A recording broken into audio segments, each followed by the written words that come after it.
This Idaho Fish and Game freezer is packed with rainbow trout. Yeah, we have a lot of people bringing them in. After decades of encouraging catch and release, Idaho Fish and Game is now offering cash lures to anglers to get them to keep their catch.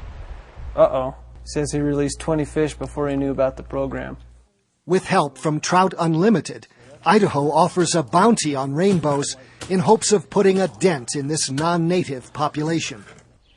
That's because rainbows are threatening to overtake a native species, the Yellowstone Cutthroat Trout.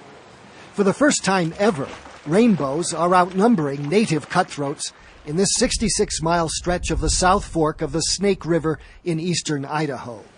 Concern over the future of Yellowstone cutthroat across its historic range has triggered petitions to list the species as threatened. Now fisheries managers want anglers to remove more rainbows from the river. What we've seen from studies the past few years is about 50% of the rainbows and hybrids that anglers are catching were being released. And so we're using this incentive program to try to convince anglers to do the good thing for Yellowstone cutthroat conservation and keep those fish that they've already caught. All right, well, let me show you what we're looking for here. Tiny coded wire tags with numbers corresponding to cash rewards from $50 to $1,000 have been embedded into the snouts of 500 rainbows released back into the river. Anglers bring in their catch to get them scanned for the wire tags. So we went through them this morning, and I'm happy to say that you did have a winner in your bag. You did. It's one of several efforts underway. Spring water releases from Palisades Dam are being designed to give cutthroats an edge over rainbows. Female, 331.